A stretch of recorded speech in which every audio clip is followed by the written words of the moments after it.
What is up, ladies and gentlemen, man here, welcome back to the channel. My friends, it is time for another Ondra based video. In the recent How Ondra Became Legendary review that I did, we didn't really talk about one specific thing, which actually, you cannot really talk about Ondra without talking about that, and that is his excruciatingly crazy ability to flash and on-site problems.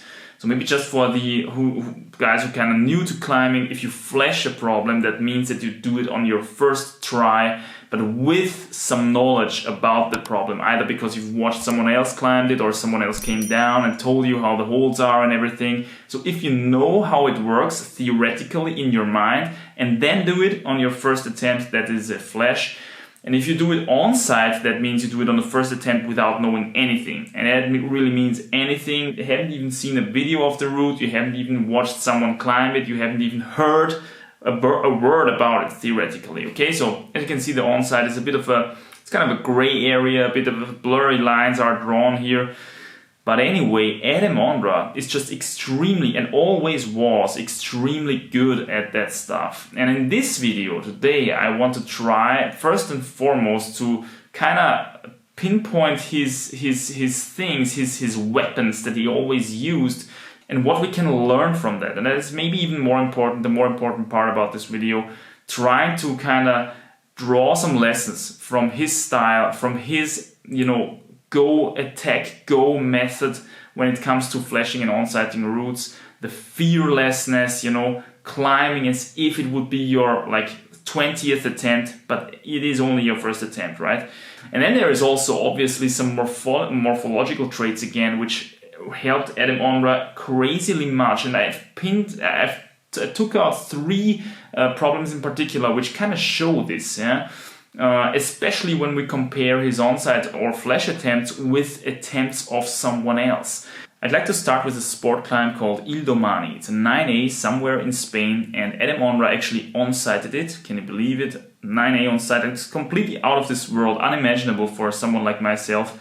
On-sighted it in 2014, and up until that point there was actually only one comparable on-site done in the world, and that was the Estado Critico 9A on-site by Alex Megos in Siurana in 2013. On the 24th of March 2013, Megos ascended Estado Critico in Siurana, completing the world's first 9A on-site. What's not so much mentioned in this Wikipedia article here about Alex Megos is that there is a lot of, downgrading has happened on Estado Critico by a lot of people, and this day in the modern kind of grading, it's kind of clear to everybody that it's rather a slash grade. It's not that kind of benchmark 9A, if you know what I mean. I think if you want to get a more accurate impression of where the actual grade of a climbing problem actually, what it comes down to, bottom line, and it's a good idea to actually check out the Vertical Life app, where multiple climbers actually are able to, log their ascents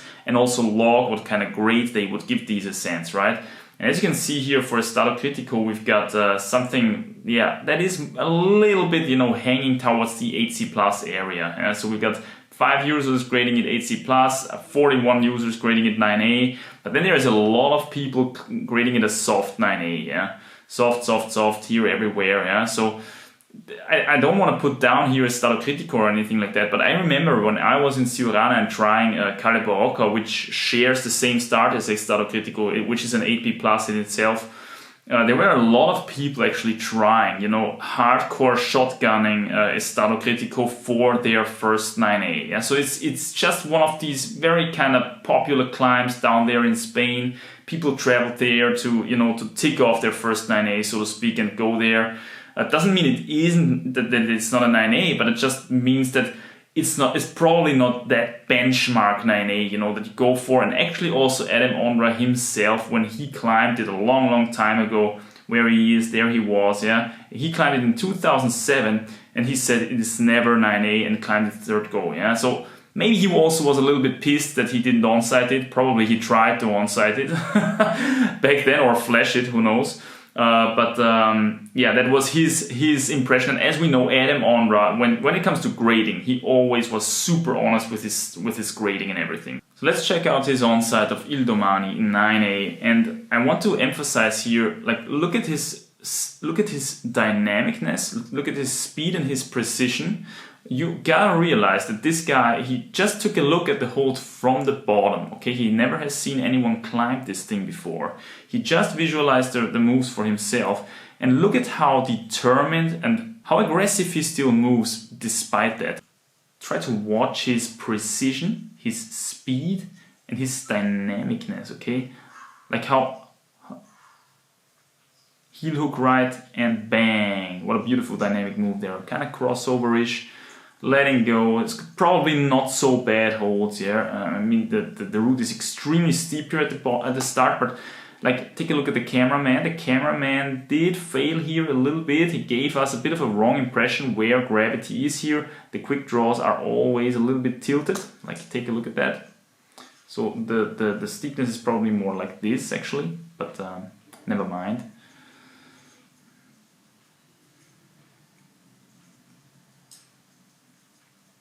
And always shaking, okay, always shaking wherever he can.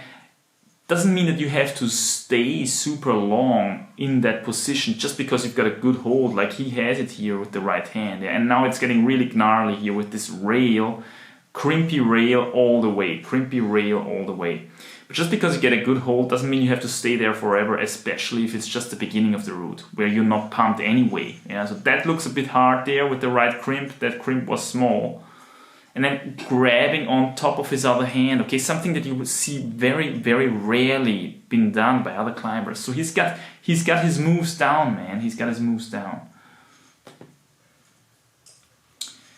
Right heel hook, like, and always shaking whenever possible, yeah, and not shaking there forever, because that again would break his flow. So you don't want to break your flow as well. You want to keep climbing if you can, if you're still fresh. It's important that you actually make meters, yeah, that you get into the flow.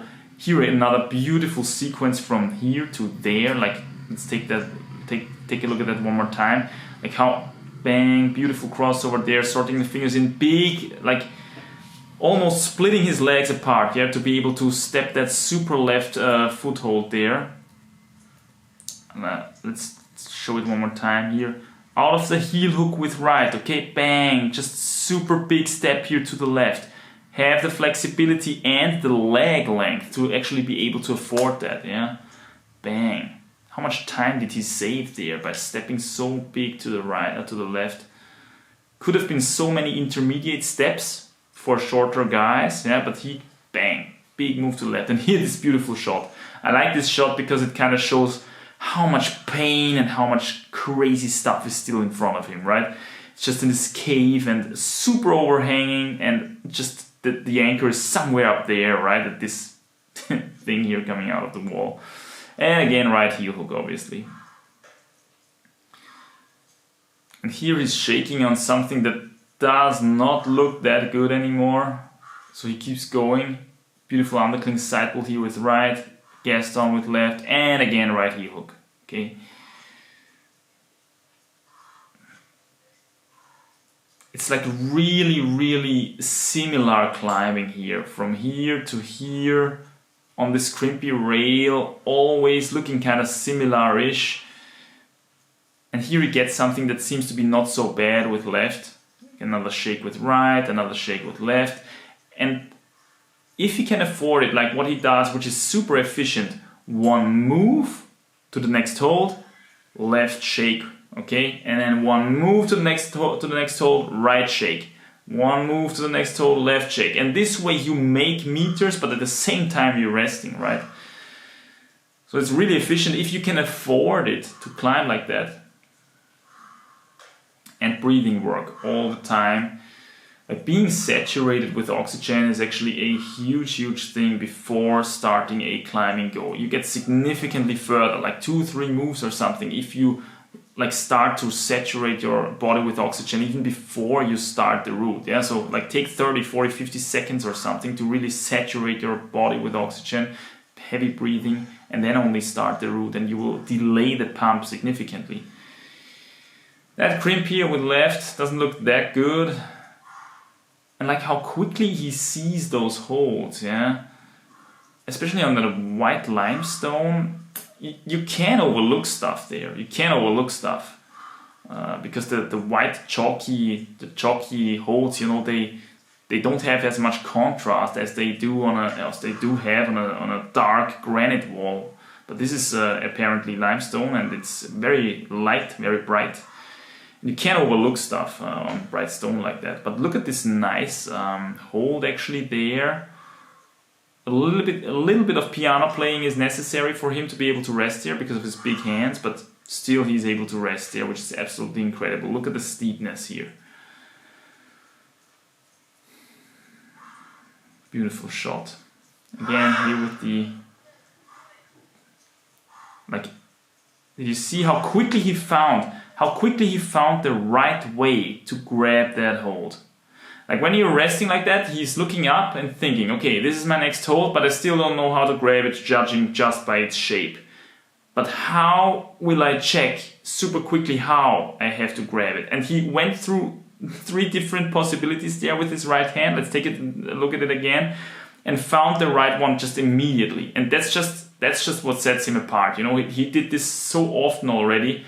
If you're newer to this kind of stuff, you just have one idea of how you're gonna grab that. You're gonna grab it, and if you're lucky, then it was correct. But if you're not lucky, you just simply fall off. Or you maybe just try another option, and then you don't have enough lock-off power anymore, and you fall off. Yeah. So let's take a look at that again. Right hand. 1, 2, 3. Did you see that? You see how beautiful he checked all his options, and super high left heel hook. Like, you have to have the initiative to see and find that left heel hook, which is not deep. I mean, look at his left leg there. It's not super deep. It is on the hold, I think, which he used for resting before, but oh, gnarly Gaston. This thing just looks super bad, and I don't even know if he's taking it somehow in the right way. I think he's improvising a lot here. He had basically the wrong setup here, because he went with his left hand into this hold and then crossed over with the right hand to this absolutely bad bulge there, which is only good apparently here on the left side. But to get to this position, he had to sort so much around. Yeah, he had to sort around so much. Let's take a look at it again. Like how that was improvised a lot. He didn't anticipate that coming. Yeah. Gaston. Oh, and this is just super bad. He didn't anticipate it being so bad. So he quickly knew, okay, I have to do it. And I have to somehow like switch my hands there. And that's exactly what he's doing here. And now this crazy move. Oh.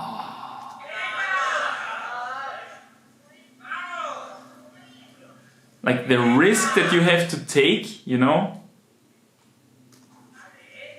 And that's a big move. Like, look at how far this thing up here, this is what he's aiming for. Look at how far it is away. And this is Adam Ondra, the guy who is 186 centimeters tall, okay?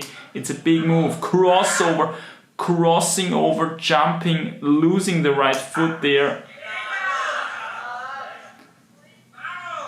This was a moment of absolute glory. This was godlike, just godlike execution climbing right there. Absolutely godlike.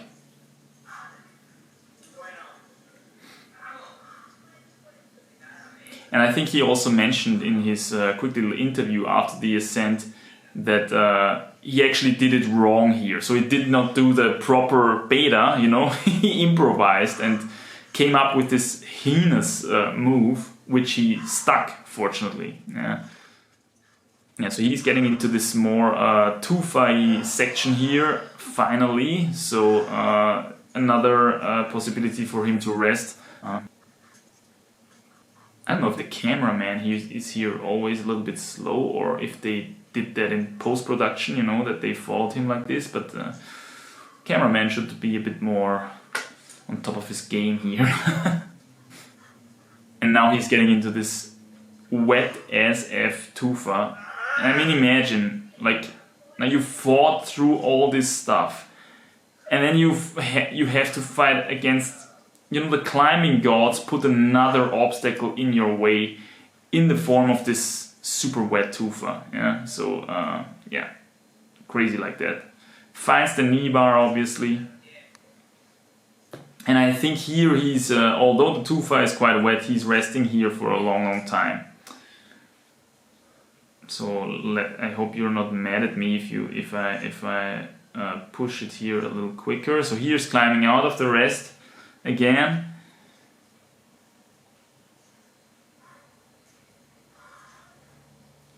Decent holds all the way, decent holds all the way, and now all of a sudden,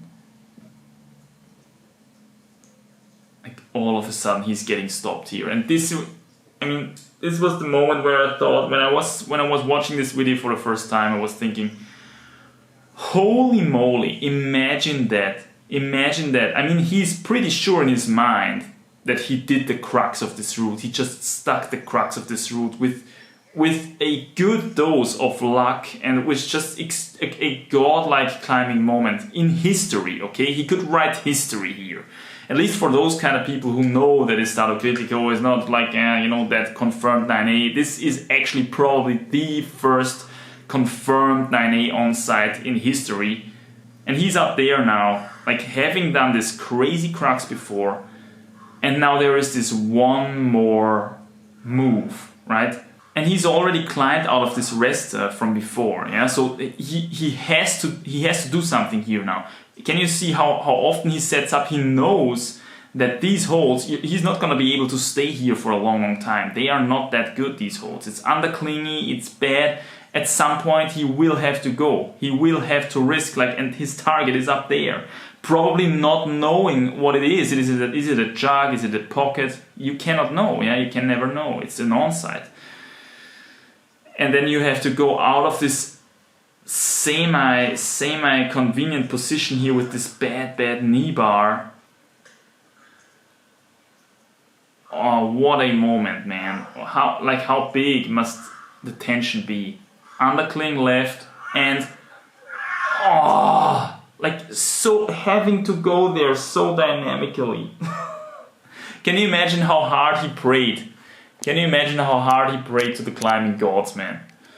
That nothing bad happens in... Like, one more time. Oh, and the way how he hit it. He didn't even hit it like 100%. Did you see that? Oh, that was so freaking close there. One last time. And his height, okay? Like, look at his height. Look at how spanned out here he is. His height helped him a lot here also on this move. And we will see this again and again with Adam Ondra onsighting and flashing. That height.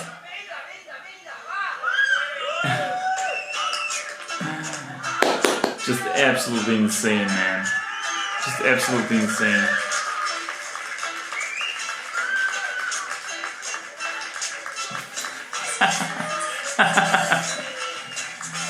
His success screams are also the best in the business, man. The best in the business. What a legend. What a legend. And we will see this often again, just to finish that sentence from before, how height actually helps him solve these problems very often. And if you can manage, and we will see that he still has crazy finger strength divided by body weight, obviously, yeah. Otherwise he wouldn't be able to climb that kind of stuff. You don't see it as much in climbs like these, where the holds are, you know, where the roots are long and super overhanging. Obviously the holds are a bit bigger, you know, they are not as super small as on a freaking boulder or something, as an 8B plus boulder. But he also has flashed 8B plus boulders, yeah. So, and we're gonna take a look at that.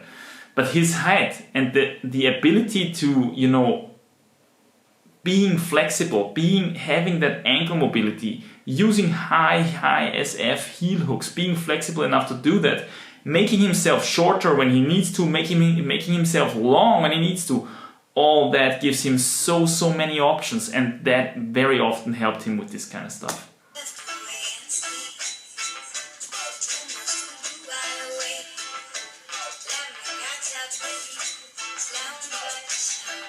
Just insane.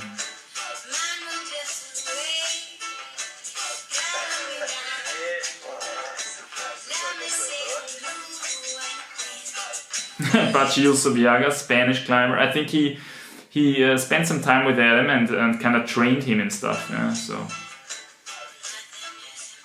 really happy that after thinking for about 3 years about this route and saving it for an onsight.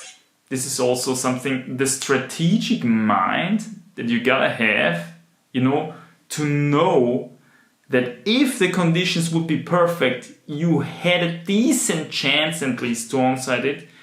And because of that, saving it for later, for 3 years, the mileage that you must have already to be able to think about this many factors, okay? Mileage is just simply something, and experience which goes a long, long way, especially in outdoor rock climbing. And obviously nobody has more mileage, especially on hard rock, than Adam Ondra. Yeah? So it's also like, again, the foresight, yeah, to be able to anticipate something like that is insane. Which definitely made quite a lot of pressure. I managed to deal with that pretty well under the pressure, and I managed to send it. Well, up to the cracks I climbed really well, I guess. But in the cracks, I didn't choose the best sequence. And I went for a really hard crossover dyno into a ball, where I kind of thought that I was going to fall, because it looked so heinous. But I stuck it perfectly, Yeah. and as my body was about to go out, I was so surprised that my biceps just didn't let it go. It didn't go just even like this, just stayed. I was so impressed. But it's also, it wasn't such a bad hole, right? And I was really But still, jumping in an undercling like my that, hands off. And on the very, very end, a mistake of hesitation almost cost the onsight.